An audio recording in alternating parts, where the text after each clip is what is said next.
പ്രസവവുമായി ബന്ധപ്പെട്ട വിചിത്ര പരാമർശവുമായി SYS general secretary AP Abdul Hakeem Azhari. Caesarean ഡോക്ടർമാരുടെ തട്ടിപ്പാണ്. ഒരു കുട്ടി 4 വർഷം വരെ അമ്മയുടെ ഗർഭപാത്രത്തിൽ കിടക്കുമെന്നും അബ്ദുൽ ഹക്കീം അസ്ഹരി പറഞ്ഞു. അസ്സലാമു അലൈക്കും. പ്രിയമുള്ളവരെ, പലതരത്തിലുള്ള വിവാദങ്ങൾ നടന്നുകൊണ്ടിരിക്കുകയാണ്. അതിനിടയ്ക്ക് എന്നോട് പല ആളുകളും ചോദിക്കാറുണ്ട്, ഈ ഒരു വിഷയം തന്നെ, ഈ ഒരു വിഭാഗത്തെ തന്നെയാണോ വിമർശിക്കാനുള്ളത് എന്നൊക്കെ ചോദിക്കാറുണ്ട്.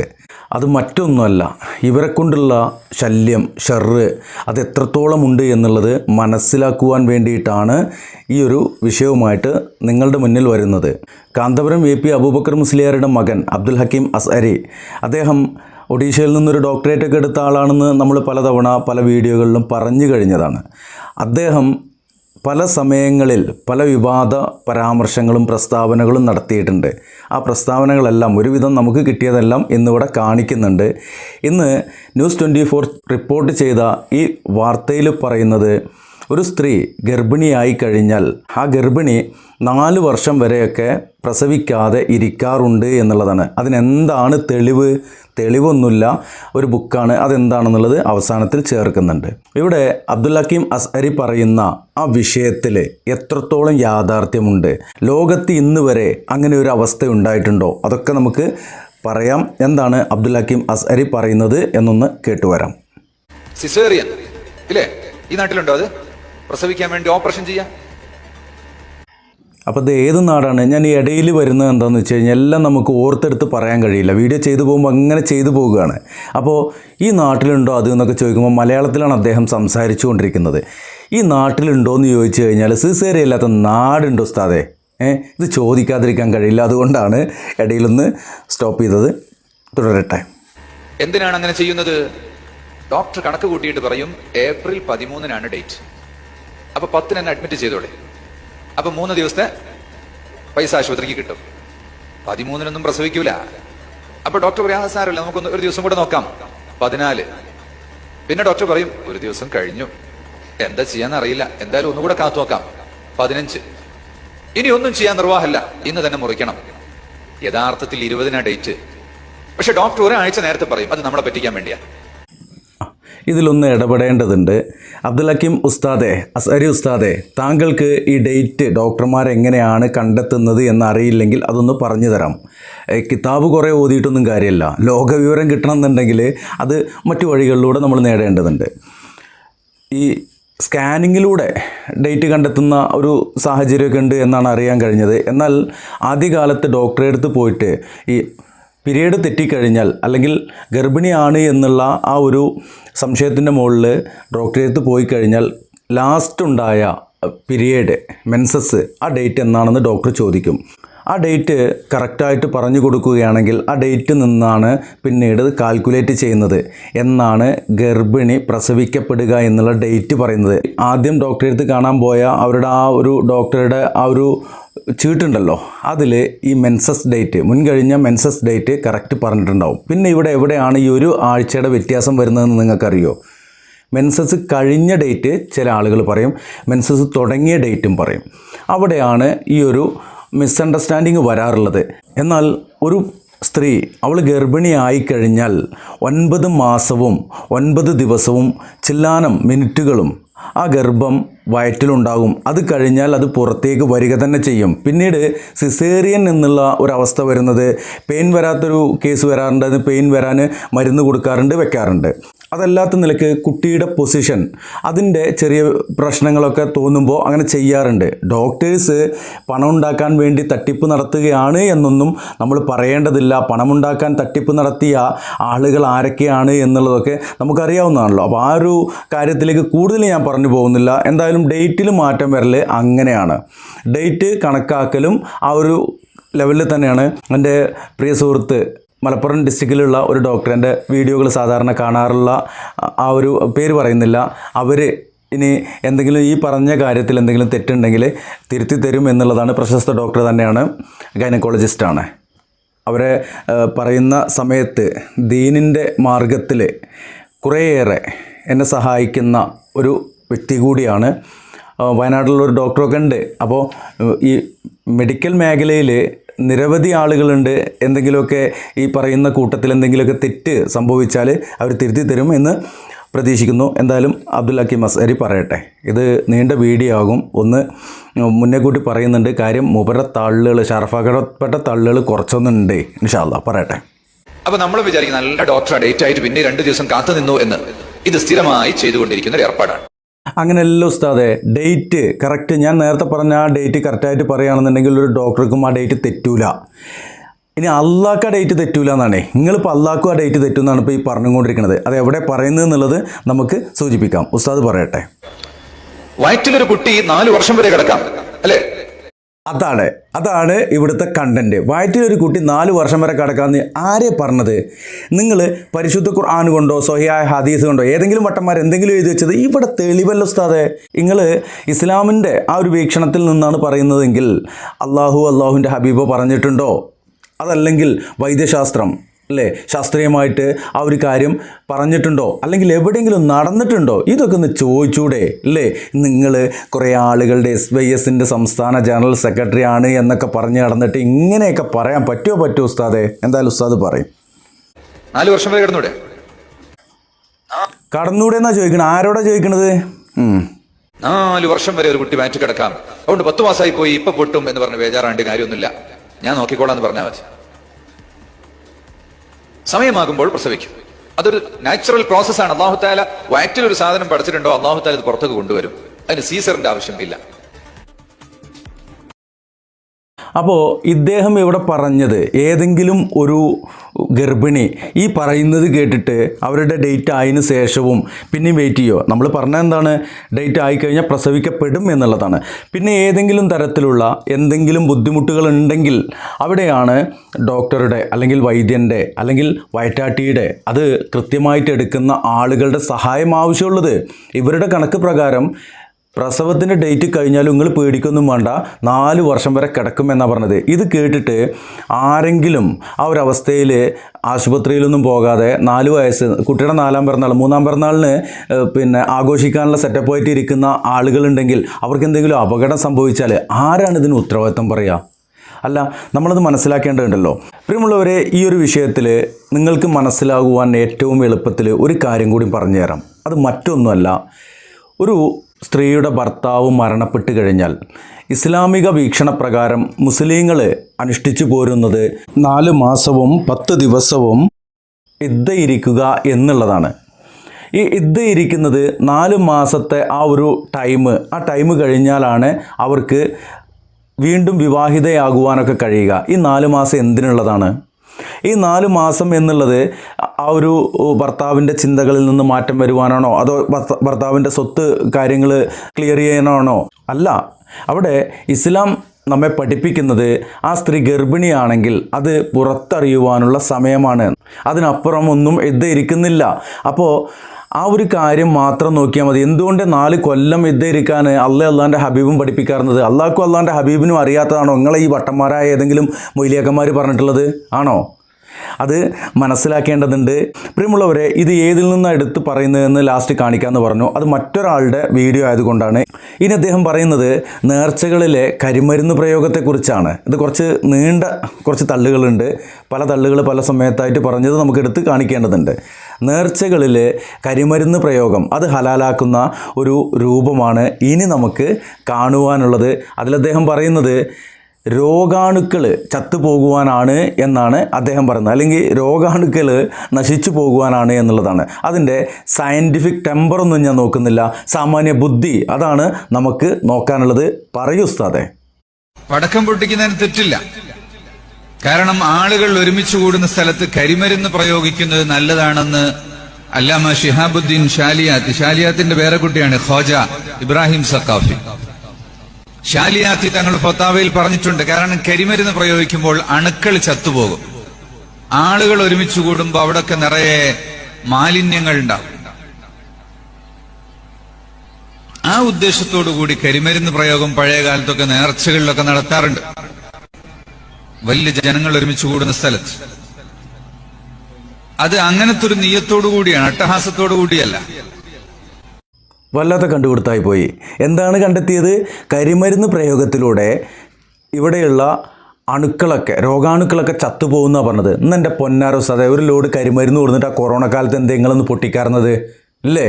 നിങ്ങൾ മാസ്കും വെച്ചിട്ട് വീട്ടിൻ്റെ ഉള്ളിൽ അടച്ച് പൂട്ടിയിരുന്നില്ലേ?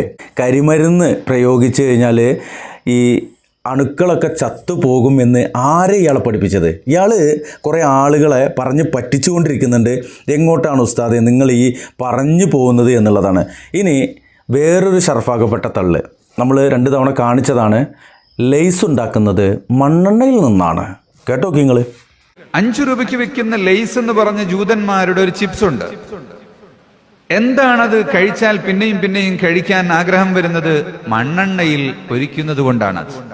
ഒരു മണ്ണെണ്ണന്റെ വാസന അതിനുണ്ടാകും. പിന്നെ എന്തുകൊണ്ടാണ് ഈ ബലൂണ് പോലെ വീർത്തു നിൽക്കുന്നതിന്റെ കവറ്? ഞാൻ നേരത്തെ പറഞ്ഞ ചില വാതകങ്ങൾ ഈ പാക്കേജിന്റെ ഭാഗമായി അടിക്കുന്നതാണ്. ഞാൻ നേരിട്ട് കൊല്ലത്ത് ഫാക്ടറികളിൽ ചെന്ന് കണ്ടതുകൊണ്ടാണ് പറയുന്നത്. വെറുതെ കണ്ടതും കേട്ടതും പറയുകയല്ല, കണ്ടത് തന്നെ പറയുകയാണ്. ഈ വലിച്ച് ബലൂണാക്കി നിർത്തുന്ന ഏതു തരം പാക്കേജ് മിഠായികൾ ഉണ്ടെങ്കിലും അതിലെല്ലാം ഇത് കണ്ടതും കേട്ടതും പറയുകയാണെങ്കിൽ ഇത്രയും വിവരക്കേട് പറയില്ലായിരുന്നല്ലോ ഉസ്താദെ. ലെയ്സ് മണ്ണെണ്ണയിലാണ് പൊരിക്കുന്നത് എന്ന് എന്തിൻ്റെ അടിസ്ഥാനത്തിലാണ് നിങ്ങൾ പറയുന്നത്? നിങ്ങൾ കണ്ടിട്ടുണ്ടോ? നിങ്ങൾ മണ്ണെണ്ണയിൽ പൊരിച്ചിട്ടുണ്ടോ? പൊന്നു സഹോദരന്മാരെ, നിങ്ങളൊന്ന് ചിന്തിക്കുക. പിന്നെ അതിലേക്ക് അടിച്ച് കയറ്റുന്നത് എന്ന് പറഞ്ഞു. അതിൻ്റെ ഒന്നാമത്തെ കാരണം ലെയ്സ് എന്ന് പറയുന്നത്, ഇപ്പോൾ ഇയാൾ പറഞ്ഞ 5 രൂപയ്ക്ക് വിൽക്കുന്നത് എന്ന് പറഞ്ഞാൽ 5 രൂപയ്ക്കല്ല, 5 രൂപയുടെയും 10 രൂപയുടെയും അതിൻ്റെ വലിയ ഫാമിലി പാക്കൊക്കെ ഉണ്ട്. അപ്പോൾ 5 രൂപയ്ക്ക് മാത്രമല്ല ലെയ്സ് കിട്ടുക, കുറച്ച് കൂടുതൽ പൈസ കൊടുത്താൽ കുറച്ച് കൂടുതൽ ലെയ്സ് കിട്ടും. അങ്ങനെ ഒരു കാര്യം അവിടെ കിടക്കുന്നുണ്ട്. ഈ ലെയ്സിൻ്റെ പാക്കുകളിലെല്ലാം എയർ അടിച്ച് കയറ്റുന്നുണ്ട്. അത് എന്തിനു വേണ്ടിയാണ്? എയറില്ലാതെ അത് അമർന്നിരുന്ന് കഴിഞ്ഞാൽ അത് പിന്നെ പുട്ടുപൊടി പോലെ പൊടിഞ്ഞു പോകില്ലേ ഉസ്താദേ? അപ്പോൾ അതിന് വേണ്ടിയിട്ടാണ് എയർ അടിക്കുന്നത്. പിന്നെ അതിലേക്കത് കൂടുതൽ കാലം നിൽക്കുവാൻ വേണ്ടിയിട്ട് എന്തെങ്കിലും ഒരു വാതകം അതിലേക്ക് ചേർക്കുന്നുണ്ടെങ്കിൽ, ലെയ്സ് നല്ല സാധനം ആണ് എന്നൊന്നും എനിക്കും അഭിപ്രായമല്ല. എന്തായാലും അത് മണ്ണെണ്ണയിൽ പൊരിക്കുന്നു എന്ന് ഇയാൾ എവിടെ നോക്കിയിട്ടാണ് ഈ പറയണത്? ആരെയാക്കിത് പറഞ്ഞു കൊടുത്തത്? അതുപോലെ എയർ അടിച്ചത് കൊണ്ട് എന്തൊക്കെയോ ഭയങ്കരമായിട്ടുള്ള ഒരു പ്രശ്നമുണ്ട് എന്നുള്ളതൊക്കെ ആരാണ് ഇയാൾക്ക് പറഞ്ഞു കൊടുത്തത് എന്നുള്ളത് നിങ്ങൾ ചിന്തിക്കുക. ഇനി LED ലൈറ്റ് കണ്ണിലൂടെ കയറിയിട്ട് അത് മസ്തിഷ്കത്തിലെത്തിയിട്ട് മസ്തിഷ്കത്തിൽ നിന്ന് നേരെ ഹൃദയത്തേക്ക് എത്തിയിട്ട് കിഡ്നിയും ഹൃദയമൊക്കെ ഡാമേജ് ആക്കുന്ന ഒരു സംഭവം. അത് ഇയാൾ പറഞ്ഞതാണ്. എവിടുന്ന പറഞ്ഞ് എങ്ങനെ പറയണമെന്നൊന്നും എന്നോട് ചോദിക്കരുത്, നിങ്ങൾ കേട്ടോളി. ലൈറ്റ് പൊല്യൂഷനാണ് ഒട്ടേറെ രോഗങ്ങൾക്ക് ഇന്ന് കാരണം. നമ്മുടെ നാട്ടിൽ പണ്ടുണ്ടായിരുന്നൊരു ബൾബുണ്ട്, അതിൻ്റെ ഉള്ളിൽ ചുവന്ന ഒരു കമ്പി കഷ്ണം കത്തും, അതുകൊണ്ട് ശല്യമില്ല. പിന്നെ ഫ്ലൂറസെന്റ് വന്നു, അതിനുശേഷം പിന്നെ ഒരു LED വന്നു. ഇതൊക്കെ ഇടിക്കുന്ന സാധനമാണ്, ഇടിച്ചു കൊല്ലും. അത് ഹലോജിൻ, ഇതൊക്കെ ബിൽഡിങ്ങിന്റെ മുകളിലൊക്കെ ഇങ്ങനെ അടിച്ചു വെക്കാം, അപ്പൊ തിരിച്ചിങ്ങോട്ട് വരും. ഇത് മനുഷ്യന്റെ കണ്ണിലൂടെ കയറിയാൽ അത് ഹാർട്ടിലെത്തുകയും കിഡ്നി തകരാറാക്കുകയും ഹാർട്ട് തകരാറാക്കുകയും ഒരുപാട് അസുഖങ്ങളുണ്ടാക്കും. കണ്ണിലൂടെ കയറി ഹാർട്ടിലെത്തി പിന്നെ കിഡ്നി തകരാറാക്കുന്ന പറഞ്ഞത്. അപ്പോൾ കിഡ്നിയുടെ പണി എന്താണ്? ഈ ലൈറ്റ് പൊല്യൂഷൻ ഇല്ലാതാക്കുകയാണോ? ഹാർട്ടിൻ്റെ പണി ലൈറ്റ് പൊല്യൂഷൻ ഇല്ലാതാക്കുകയാണോ? എന്തോട്ടെ, ഇദ്ദേഹം ഇവിടെ പറഞ്ഞ ആ ഒരു ചുമന്ന കമ്പി ഉണ്ടല്ലോ, അത് ചുമന്ന കമ്പിയല്ല, കത്തുമ്പോൾ ചൊങ്കയാണ് ചെയ്യുന്നത്. അതിൻ്റെ പേര് ഫിലമെൻ്റ് എന്നുള്ളതാണ്. അത് നിയോൺ ബൾബിലാണ് ഉണ്ടാവുക. പിന്നെ ഹലോജിൻ എന്നൊക്കെ പറഞ്ഞു. ഹാലോജിൻ ലാമ്പുകൾ അത് അന്നും ഉണ്ട് ഇന്നും ഉണ്ട്. അന്ന് കുറച്ച് ചൂടാകുന്ന ടൈപ്പ് ഹാലോജിൻ ലാമ്പുകളായിരുന്നു. ഇന്ന് ഫ്ലഡ് ലൈറ്റിനൊക്കെ നല്ല LED, നല്ല വെളിച്ചമുള്ള LEDകളുണ്ട്. പിന്നെ ഫ്ലൂറസൻ ലാമ്പ് എന്ന് അദ്ദേഹം പറയുന്നുണ്ട്. ഫ്ലൂറസൻ ലാമ്പ് എന്നുള്ളത് പണ്ട് കാലത്ത് നമ്മുടെ ഇപ്പോൾ അത് കുറവാണ്. ഇപ്പോൾ LED ആയിട്ടുണ്ട്. ഉരുണ്ടിട്ടുള്ള നീണ്ട ട്യൂബ് ലൈറ്റ് ഉണ്ടല്ലോ, അത് ഫ്ലൂറസൻ ലാമ്പ്. ഈ നിയോൺ ബൾബിനും ഫ്ലൂറസൻ ലാമ്പിനും ശേഷം ഞാനിതൊരു പ്രാവശ്യം വിശദീകരിച്ചതാണ്. ഇതിങ്ങനെ വിശദീകരിക്കുന്നത് ഞാനൊരു ഇലക്ട്രീഷ്യൻ കൂടിയാണ്. അപ്പോൾ എനിക്ക് അതിൻ്റെ കാര്യങ്ങൾ കുറച്ചും കൂടിയൊക്കെ അറിയും എന്നുള്ള ഒരു നിലക്കാണ് വിശദീകരിക്കുന്നത്. ആർക്കും ബോറടിക്കേണ്ടതില്ല. അപ്പോൾ ഈ ഫ്ലൂറസൻ ലാമ്പിന് ശേഷം വന്നതാണ് കോമ്പാറ്റ് ഫ്ലൂറക്സൻ ലാമ്പ് എന്നുള്ള CFL അദ്ദേഹം പറഞ്ഞിട്ടില്ല. അതിനുശേഷമാണ് പിന്നെ LED വന്ന്. ഇന്നൊക്കെ വ്യാപകമായിക്കൊണ്ട് LED ആണ്. ഇപ്പോൾ ഇവിടെ ട്യൂബ് ലൈറ്റ് ഉണ്ട്, അതുപോലെ തന്നെ മറ്റുള്ള ലൈറ്റുകളൊക്കെ LED ലൈറ്റാണ് ഇവിടെ ഇപ്പം ഞാൻ ഉപയോഗിച്ചുകൊണ്ടിരിക്കുന്നത്. നമുക്ക് കറണ്ട് ബില്ല് ലാഭിക്കാൻ വേണ്ടിയിട്ടാണ് എന്നുള്ളതാണ്. അപ്പോൾ ആ ലാമ്പ് ഇപ്പം എൻ്റെ മുമ്പിലിരിക്കുന്ന ഈ LED ലാമ്പിലേക്ക് ഞാൻ നോക്കിയിട്ട് അതിൻ്റെ കണ്ണിലൂടെ കയറിയിട്ട് പിന്നെ ഹൃദയത്തിൽ എത്തിയിട്ട് എൻ്റെ കിഡ്നിയുടെ തകരാറാക്കുന്നതൊക്കെ പറഞ്ഞാൽ ആരാ വിശ്വസിക്കുക എൻ്റെ അബ്ദുൽ ഹക്കീം അസരിയെ എന്തെങ്കിലും ഈ പറഞ്ഞുകൊണ്ടിരിക്കുന്നത്. ഇനി ഇത് മാത്രമല്ല സഹോദരന്മാരെ, വേറെയും കുറേ ഇദ്ദേഹം പറഞ്ഞിട്ടുണ്ട്. വേറെ ഇനി ഇദ്ദേഹം പറഞ്ഞ വീഡിയോ കിട്ടിയില്ല, വീഡിയോ കിട്ടുകയാണെന്നുണ്ടെങ്കിൽ ഇതിൻ്റെ ഒപ്പം ചേർക്കുക. ഈ പോസ്റ്റ് നിങ്ങൾ കണ്ടോളൂ. ഗുജറാത്ത് മുഖ്യമന്ത്രിയെയും പ്രധാനമന്ത്രിയെയും നിയോഗിച്ചത് അള്ളാഹു. അപ്പോൾ അള്ളാഹുവിൻ്റെ തീരുമാനമാണ്, ഓക്കെ. എന്നാൽ ഗുജറാത്ത് റോഹിംഗ്യൻ മുസ്ലിങ്ങൾ ചുട്ടരിക്കപ്പെട്ടത് നമസ്കരിക്കാത്തതിനാൽ വിചിത്രവാദവുമായി കാന്തപുരം AP അബ്ദുൽ ഹക്കീം അസരി. അവർ നിസ്കരിക്കാത്തത് കൊണ്ടാണ് അത്രയും ക്രൂരമായിക്കൊണ്ട് അവർ ആക്രമിക്കപ്പെട്ടത് എന്നുള്ളതാണ്. ആ വീഡിയോ ഉണ്ടെങ്കിൽ ഇൻഷാ അല്ലാ ഇതിൻ്റെ ബാക്കിൽ ചേർക്കുക. അങ്ങനെ അടി കിട്ടുകയും തൊഴി കിട്ടുകയും വീട് കത്തിക്കുകയും മറ്റൊക്കെ ചെയ്യുന്നുണ്ടെങ്കിൽ ആ നാട്ടിലെ മുസ്ലിങ്ങൾ നിസ്കരിക്കുന്നവരായിരിക്കില്ല. നിസ്കരിക്കാതിരിക്കുക എന്ന് പറഞ്ഞാൽ അത്രയും വലിയ കുറ്റമാണ്. പക്ഷേ നമുക്ക് ഇവിടെ ഒരു രാജ്യത്ത് സ്വതന്ത്രമായി അത്തരം കാര്യങ്ങൾ നടപ്പിലാക്കാൻ പാടില്ല. ഭരണാധികാരികളാണ് അത് നടപ്പിലാക്കേണ്ടത്. അപ്പോൾ ഗുജറാത്തിലെ ജനങ്ങൾ നിസ്കരിച്ചിട്ടില്ലെങ്കിൽ അവരെ വീട് ചുടണം, അവരെ കൊല്ലണം. ആരാ ചെയ്യേണ്ടത്? അത് അല്ലാഹു തആല അതിനെ പറ്റിയ ആളുകൾ അവിടെ മുഖ്യമന്ത്രിയായും പ്രധാനമന്ത്രിയായും ഒക്കെ നിയമിക്കും. ഇനി അടുത്തതായിക്കൊണ്ട് പുതിയൊരു തള്ളുണ്ട്, കാണാം നമുക്ക്. നമ്മളൊരു എഴുത്ത് ഇവിടെ വെച്ചാൽ ദുബായിൽ പ്രിന്റ് ചെയ്യും, ഫാക്സ്. അതുപോലെ ഇവിടെ ടൈപ്പ് ചെയ്താൽ അവിടെ വായിക്കാൻ കഴിയും. പിന്നെ ഇമെയിൽ വന്നു. അന്ന് അദ്ദേഹം പറഞ്ഞു, ഇനി പരീക്ഷിക്കുന്നത് ഈ അൽ മഹദറത്തുൽ ബദരി എന്ന കിതാബ് ഇപ്പൊ ആവശ്യമുണ്ട് ദുബായിൽ. എന്നാൽ ഞാൻ ഈ മെഷീന്റെ മുകളിൽ ഇവിടെ വെക്കും, നമ്പർ അടിച്ച് സ്വിച്ച് ഇട്ടാൽ അവിടെ എടുക്കാൻ കിട്ടുമെന്ന്. പ്രിന്റല്ല, അങ്ങനെ തന്നെ. ഈ ഒരു വാച്ച് ആവശ്യമുണ്ട്, ഇവിടെ വെച്ചാൽ അവിടെ കിട്ടും. അതിനു വേണ്ടിയുള്ള ശ്രമത്തിലാണ്. അത് പറയുമ്പോൾ നമുക്ക് തോന്നുന്നു അതൊക്കെ നടക്കുമെന്ന്. ഇനി അതിനുള്ള തെളിവ് അദ്ദേഹം പറയുന്നതാണ് ബഹുരസം. ആ തെളിവ് പറയുന്നതിന് മുമ്പായിക്കൊണ്ട് ഇദ്ദേഹം പറയുന്ന കാര്യങ്ങൾ, ഇപ്പോൾ ഇവിടെ ഒരു സാധനം വെച്ചാൽ അവിടെ കിട്ടും, ഇപ്പോൾ വെച്ച ഉടനെ തന്നെ അവിടെ കിട്ടുക എന്നുള്ളത് അത് ഇത്തിരി പ്രയാസമുള്ള കാര്യമാണ്. എന്നാൽ വഹീൻ്റെ അടിസ്ഥാനത്തിൽ അങ്ങനെയൊക്കെ നടക്കും. അത് ഇവിടേക്ക് ഈ അഭൗതികമായൊരു കാര്യം ഭൗതികമായിട്ട് പറയുമ്പോഴാണ് ഈ പ്രശ്നങ്ങളൊക്കെ ഉണ്ടാകുന്നത്. മൂല്യരെ ഇവിടെ ഒരു സാധനം നിങ്ങൾ കൊറിയർ സർവീസിൻ്റെ ആ മേശപ്പുറത്ത് കൊണ്ടുപോയി വെച്ചിട്ട് അഡ്രസ്സും കൊടുത്തു കഴിഞ്ഞാൽ ഓലത് ലോകത്ത് എവിടെയാണെന്ന് വെച്ചാൽ അവിടെ എത്തിച്ചു കൊടുക്കും. ആ സിസ്റ്റം ഇന്നുണ്ട്. അതിനിപ്പോൾ നിങ്ങൾ ഒരു മിഷീൻ്റെ മുകളിൽ വെക്കണമെന്നൊന്നുമില്ല. മിഷീൻ്റെ മുകളിൽ വെച്ചാൽ ആ സാധനം അങ്ങനെ അവിടേക്ക് എത്തുന്നൊരു സിസ്റ്റം ഇന്ന് വരെ കണ്ടുപിടിച്ചിട്ടില്ല. ഇനി അങ്ങനെ ഒന്ന് കണ്ടുപിടിക്കുവാനുള്ള സാധ്യതയില്ല. കാര്യം ഇത് അന്തരീക്ഷത്തിലൂടെ പോയിട്ട് വേണമല്ലോ അവിടെ എത്താൻ. നിമിഷങ്ങൾ എന്ന് പറയുമ്പോൾ വളരെ വളരെ സെക്കൻഡുകൾക്കുള്ളിൽ കിലോമീറ്ററുകൾ, ആയിരക്കണക്കിന് കിലോമീറ്ററുകൾ പോകുകയാണെന്നുണ്ടെങ്കിൽ സ്പീഡ് കൂടുതലായിരിക്കും. അപ്പോൾ എന്തായിരിക്കും, ആ സ്പീഡ് കൂടുതലായതിൻ്റെ ഭാഗമായിക്കൊണ്ട് കത്തിപ്പോവും. പിന്നെ കത്താതിരിക്കുവാൻ ഇപ്പോൾ സ്പേസ് ഷട്ടിലിലേക്കൊക്കെ പോകുന്ന തരത്തിലുള്ള ആ ഒരു സംഭവമൊക്കെ ഇപ്പോൾ ഇവിടെ അത്രയും വേഗതയിലുള്ള ആ ഒരു സാധനമൊക്കെ ഇവിടെ വരാൻ പോകുന്നുണ്ടെന്ന് പറഞ്ഞു. എന്തായാലും അതിൻ്റെ സബബ് നമുക്കറിയാം. ആ ഒരു സാധനത്തിലേക്ക് വെക്കുക എന്നുണ്ട്, അത് അവിടേക്ക് അത്രയും ഫാസ്റ്റിൽ പോവുക, അവിടെ എടുക്കുക, അത്രയേ ഉള്ളൂ. അല്ലാതെ അതൊരു ഭയങ്കര മാജിക്ക് അല്ലെങ്കിൽ ഒരു സംഭവമായിട്ട് പറയേണ്ടതുണ്ടോ? കൊറിയർ നിലവിലിപ്പോൾ ഉണ്ട്, കുറച്ച് ടൈം എടുക്കുന്നുള്ളൂ. അതൊരു പക്ഷേ കുറച്ച് കാലങ്ങൾ കൂടി കഴിയുമ്പോൾ ഒന്നുകൂടി സ്പീഡായി ലഭിച്ചേക്കാം. അത്രയൊക്കെ ഉള്ളൂ. ഇനി അതിന് പറയുന്ന ഒരു ഉദാഹരണം അതൊന്ന് കേട്ടു നോക്കൂ നിങ്ങൾ. മെനയാന്നതാ ഒരു റിപ്പോർട്ട് കൊറിയയിൽ നിന്ന് വന്നിട്ടുണ്ട്. ഹോട്ടലിൽ നിന്ന് ഭക്ഷണം ഓർഡർ ചെയ്യുമ്പോ പൊരിച്ച മീൻ വേണം. പൊരിച്ചതോ പൊള്ളിച്ചതോ കരിച്ചതോ മുളകിട്ടതോ ഏതാ വേണ്ടത്? അപ്പോ അവിടുന്ന് ഒരു ഫോട്ടോ എടുത്തിട്ട് ഇങ്ങോട്ട് അയക്കും. ആ ഫോട്ടോ ഒന്നിങ്ങനെ നക്കി നോക്കിയാൽ നാവിൽ രുചി അനുഭവപ്പെടും. സുബ്ഹാനല്ലാഹ്, പറയൂ സുബ്ഹാനല്ലാഹ്. അങ്ങനത്തെ അത്ഭുതം കാണുമ്പോൾ പറയേണ്ടതാണ്. ഇങ്ങനെ നുണ പറയുമ്പോഴും പറയാറുണ്ട് സുബ്ഹാനല്ലാഹ്. നമ്മൾ ഈ ആറ്റക്കോയുടെയും ഇങ്ങളുടെയും ഒക്കെ കാര്യങ്ങളിൽ നുണ പറയുമ്പോഴാണ് നിങ്ങൾ കൂടുതലും സുബ്ഹാനല്ലാഹ് പറയാറുള്ളത്. ഇപ്പോൾ കൊറിയയിൽ നിന്ന് വരുന്ന ഒരു വാർത്തയാണ്. എന്താ വാർത്ത? അവിടെ നിന്ന് ഒരു ഫോട്ടോ, ആ ഫുഡിൻ്റെ ഒരു ഫോട്ടോ എടുത്തിട്ട് ഇങ്ങോട്ട് അയച്ചു കഴിഞ്ഞാൽ നക്കി നോക്കിക്കഴിഞ്ഞാൽ ടേസ്റ്റ് കിട്ടുമെന്ന് പറഞ്ഞ്. ഇവിടെ ഹോട്ടലുകളിലൊക്കെ നമ്മൾ ഓർഡർ ചെയ്യുമ്പോൾ ഇപ്പോൾ ഏത് ഹോട്ടലിലേക്ക് ഓർഡർ ചെയ്താലും, ഇനി അതൊന്നും അല്ലെങ്കിൽ തന്നെ മറ്റ് സംവിധാനങ്ങളൊക്കെ ഉണ്ട്. നമ്മൾ ആപ്പ് വഴി ഫുഡ് ഓർഡർ ചെയ്യുകയാണെങ്കിൽ അതിൻ്റെ ഫോട്ടോ കാര്യങ്ങളൊക്കെ നമുക്ക് കിട്ടും. ആ ഫോട്ടോയിൽ നോക്കിയിട്ട് നമ്മളത് ഓർഡർ ചെയ്യുകയും ചെയ്യും. ഇപ്പോൾ അവിടെ നിന്ന് ഒരു ഫോട്ടോ അയച്ചു തരികയാണ്.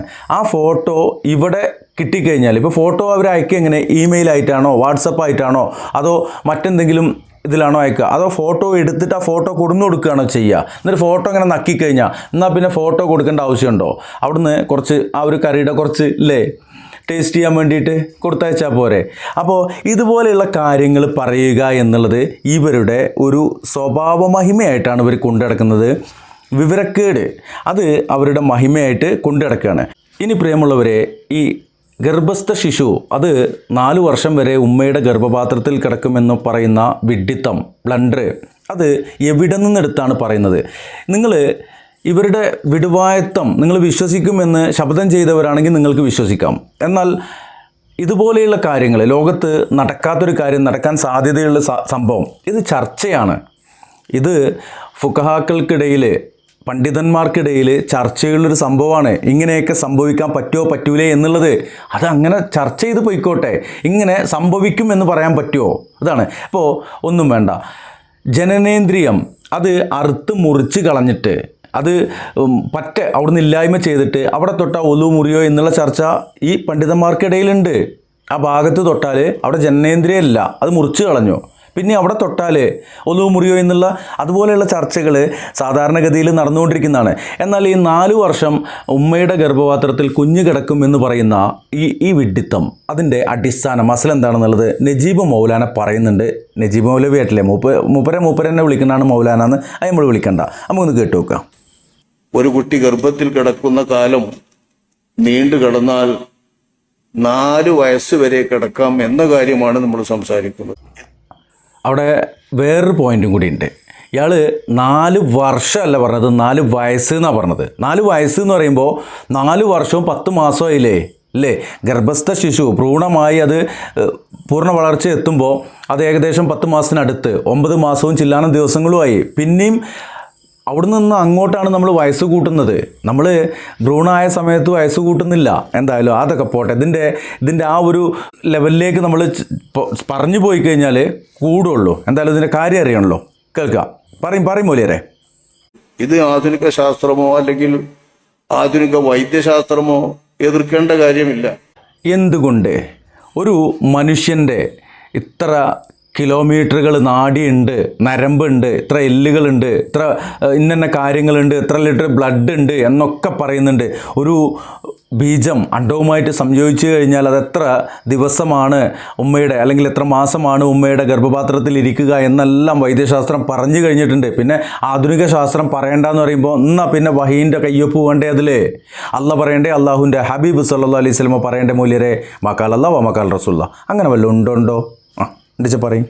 കാരണം കുഞ്ഞ് രൂപപ്പെടുന്ന ഘട്ടങ്ങളോ രക്തവുമായി ബന്ധപ്പെട്ട് ആ രക്തം അങ്ങോട്ടും ഇങ്ങോട്ടുമായി മാംസപിണ്ഡമാകുന്ന കാര്യവും ഇതൊക്കെയാണ് ഖുർആൻ പറയുന്നത്. അതൊക്കെയാണ് ഖുർആൻ പറയുന്നത് വെച്ചെങ്കിൽ അത് പഠിച്ചിട്ട് മുണ്ടാതിരിക്കുക വേണ്ട, അത് മറ്റുള്ളവർക്ക് പഠിപ്പിച്ചു കൊടുക്കുക വേണ്ട. നിങ്ങൾ ഊഹിച്ച് പൂരിപ്പിക്കാൻ നടക്കുമ്പോഴാണ് ഈ പ്രശ്നങ്ങൾ ഉണ്ടാവുന്നത്. പറയും. അതൊക്കെ ആയിക്കഴിഞ്ഞ ശേഷമുള്ള ആ ഗർഭസ്ഥ ശിശു എത്ര കാലം വരെ വയറ്റിൽ കിടക്കും എന്ന കാര്യം ഖുർആൻ സംസാരിക്കുന്നില്ല, ഹദീസും സംസാരിക്കുന്നില്ല. പിന്നെ എവിടുന്ന് എടുത്തിട്ട് അങ്ങനെ ഈ തള്ളിയും കൊണ്ടിരിക്കുന്നത്, ഈ സാധു ജനങ്ങളുടെ മുമ്പിൽ ഇത് തള്ളിയും കൊണ്ടിരിക്കുന്നത്? ഖുർആൻ സംസാരിക്കുന്നില്ല, വഹിയാണ്. ഹദീസും സംസാരിക്കുന്നില്ല, വഹി അനുസരിച്ചല്ലാതെ അള്ളാഹുവിൻ്റെ ഹബീബ് ഒന്നും സംസാരിച്ചിട്ടില്ല. അപ്പോൾ വഹീൻ്റെ കയ്യൊപ്പില്ല. ഈ ലോകത്ത് എവിടെയെങ്കിലും അങ്ങനെ സംഭവിച്ചിട്ടുണ്ടോ? അങ്ങനെ സംഭവിച്ചിട്ടുമില്ല. പിന്നെ എന്താ നിങ്ങൾ ഈ പറയണത്? വെറുതെ ഇങ്ങനെ മനുഷ്യന്മാരെ പേപ്പിക്കാൻ ഒന്നും പറയാനില്ല. നല്ലത് പറഞ്ഞു കൊടുക്കാൻ പറ്റുമല്ലോ, പേപ്പിക്കലല്ലേ ഇവരുടെ ലക്ഷ്യം. പറയട്ടെ. ഖുർആനിലും ഹദീസിലും ഇല്ലാത്ത ആ കാര്യം മറ്റു പ്രമാണങ്ങളെ അധികരിച്ചുകൊണ്ടും ബന്ധപ്പെട്ടുകൊണ്ടുമാണ് നമ്മുടെ ഇമാമുകൾ സ്ഥാപിക്കുന്നത്. ഏത് ഇമാമാണത്? ഇപ്പോൾ ഷാഫി ഇമാമിൻ്റെ പേരിലൊക്കെ കെട്ടി പറയുന്നുണ്ട് കേട്ടോ, വിശ്വസിക്കണ്ട. ഇവിടെ ഖുർആനിലും ഹദീസിലും ഇല്ല. ശരി, എവിടെയെങ്കിലും നടന്നിട്ടുണ്ടോ? ഇപ്പോൾ സുനാമി എന്ന് പറഞ്ഞാൽ ചിലപ്പോൾ ഖുർആനിലൊന്നും ചിലപ്പോൾ നമുക്ക് പെട്ടെന്ന് നോക്കിയാൽ കാണൂല. അതേപോലെ കൊറോണ എന്ന് പറഞ്ഞാലൊന്നും ചിലപ്പോൾ നോക്കിയാൽ കാണൂല. ശരി, അതൊക്കെ നമുക്ക് നമ്മുടെ മുമ്പിൽ സംഭവിച്ചതാണ്. അത് നമ്മുടെ പഞ്ചേന്ദ്രിയങ്ങൾ കൊണ്ട് നമുക്ക് മനസ്സിലാക്കാൻ കഴിഞ്ഞതാണ്. അതുപോലെ എവിടെയെങ്കിലും ഏതെങ്കിലും ഉമ്മ ഏതെങ്കിലും കുട്ടിനെ 4 വർഷം വരെ അല്ലെങ്കിൽ 4 വയസ്സ് വരെ എന്നാണ് നിങ്ങൾ പറഞ്ഞത്. വേണ്ട, ഒരു 10 മാസത്തിൻ്റെ അപ്പുറം വയറ്റിലിട്ട ഒരു ചരിത്രം നിങ്ങൾക്ക് പറഞ്ഞുതരാൻ പറ്റുമോ? ഈ മനുഷ്യന്മാരെ നിങ്ങൾ കുറേ കാലമായാലും ഇങ്ങനെ പറ്റിക്കണോ? മനുഷ്യന്മാരേ, നിങ്ങൾ എന്തിനാണ് ഇങ്ങനെ ഈ ജാതി ജനങ്ങളെ വിശ്വസിച്ചുകൊണ്ട് നടക്കുന്നത്? കുറച്ചും കൂടി മൂപ്പര് പറയട്ടെ. അതിൽ അഭിപ്രായ വ്യത്യാസമുണ്ട്. അതിൽ അഭിപ്രായ വ്യത്യാസമേ ഉള്ളൂ, അല്ലാണ്ട് പറയുന്നില്ല. ആ കൂട്ടത്തിൽ ഇമാമുന ഷാഫിഈ റളിയല്ലാഹു അൻഹു തങ്ങൾ അവറുകൾ 4 കൊല്ലം വരെ നീണ്ടു നിൽക്കും ഒരു കുട്ടി പരമാവധി ഗർഭത്തിൽ. എവിടെയാണ് അത് പറഞ്ഞിരിക്കുന്നത്? ഇമാമിന ഷാഫി റഹിമുല്ലാൻ്റെ പേരിൽ നിങ്ങൾ ഈ കളവ് എഴുതി വെച്ചിട്ടുണ്ടല്ലോ. ആരെങ്കിലും ഇമാം ഷാഫി പറഞ്ഞു എന്ന് പറഞ്ഞിട്ട് എല്ലാം നിങ്ങൾ പറയണ്ടേ? ഇമാം ഷാഫിക്ക് വ്യക്തമായ ഗ്രന്ഥങ്ങളുണ്ട്. കൗല് ഖദീമല്ല, കൗല് ജദീദ്. അതിൽ ഏത് ഗ്രന്ഥത്തിൽ എവിടെയാണ് ഇത് രേഖപ്പെടുത്തിയിട്ടുള്ളത്? ഇമാം ഷാഫിയുടെ പേരിൽ ഷാഫിയാക്കളാന്നും പറഞ്ഞിട്ട് എന്തും പറയാമെന്നാ ആണോ? മൂല്യര് പറയും. 4 കൊല്ലം കഴിഞ്ഞാൽ ആ ആളുടെ കുട്ടിയല്ല എന്ന് തീരുമാനിക്കും. അപ്പൊ ഇടയ്ക്കൊക്കെ അവിടെ കേട്ടെ. അപ്പം 4 കൊല്ലം കഴിഞ്ഞാൽ ആ കുട്ടി എല്ലാന്നും തീരുമാനിക്കും. ഇപ്പം ഈ ബാലരമയിന്ന് കഥ വായിക്കുകയാണോ നിങ്ങൾ? അത് ബാലമംഗളത്തുനിന്നോ? പക്ഷെ എന്തൊരു കഷ്ടമാണ് സഹോദരന്മാരെ. അപ്പൊ ഇടക്കാലത്തുണ്ടായ ഗർഭമാണ് തീരുമാനിക്കും. അതായത് ഒരു പെണ്ണിനെ ഭർത്താവ് സംഭോഗം ചെയ്ത് ആ ഭർത്താവിന്റെ സംഭോഗത്തെ തുടർന്നുണ്ടാകുന്ന ഗർഭം 4 വർഷം വരെ നീണ്ടു നിൽക്കാം. നിർത്തിക്കളി മതി, ഞങ്ങൾക്ക് മനസ്സിലായി നിങ്ങൾക്ക് എന്തല്ല എന്നുള്ളത്. നിങ്ങൾക്ക് എന്നല്ല ഈ കിതാബ്, ഈ മാല കിതാബ്, ഈ കള്ള കിതാബും കൂറ കിതാബും പാള കിതാബും തോട്ടിക്കറിയേണ്ട സാധനങ്ങൾ ബാലരമ, ഇതിലേക്ക് നല്ല ബാലരമ വായിച്ചിട്ട് നിങ്ങൾക്ക് ദീന് പറഞ്ഞൂടെ? കുറച്ചും കൂടി ഒരു മാന്യത ഉണ്ടാവൂലേ? എന്തായാലും പ്രിയമുള്ളവരെ, ഇതുപോലെയുള്ള തള്ളുകൾ ഇനിയും ഇവർ തള്ളി വെച്ചിട്ടുണ്ട്. ഇനിയും ഇതുപോലെയുള്ള പുതിയ തള്ളുമായിട്ട് ഇനിയും നമുക്ക് കണ്ടുമുട്ടാം ഇൻഷാ അല്ലാഹ്. ഈ വീഡിയോ വൈൻഡപ്പ് ചെയ്യുന്നു. Signing out, Mansoor Mannarkkad.